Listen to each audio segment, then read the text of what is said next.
ধুবড়ী লোকসভা কেন্দ্র নিয়ে রাজনৈতিক আলোচনার অবসান ঘটল, কিন্তু এবার এআইইউডিএফ এ বিধানসভা নির্বাচন নিয়ে গুঞ্জন শুরু হয়েছে।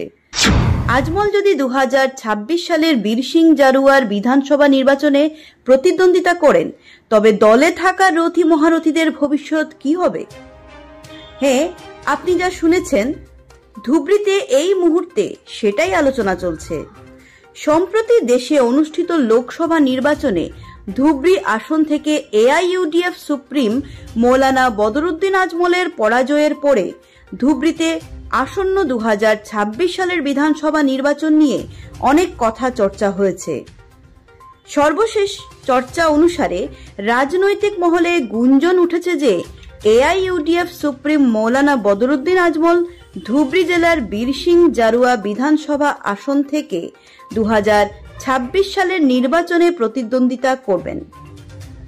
ধুবড়ী জেলার বৃহত্তর চরাঞ্চল দিয়ে বর্তমানে ঘটিত বীরসিং জারুয়া বিধানসভা কেন্দ্রটিকে নিয়ে রাজনৈতিক মহলে আলোচনা চলছে যে এআইইউডিএফ সুপ্রিম মৌলানা বদরুদ্দিন আজমল যদি উক্ত কেন্দ্র থেকে প্রতিদ্বন্দ্বিতা করেন, তাহলে দলের বর্তমান বিধায়ক হাফিজ বসির আহমেদ কাশমি এবং বিধায়ক শামসুল হুদার ভাগ্য কি হবে?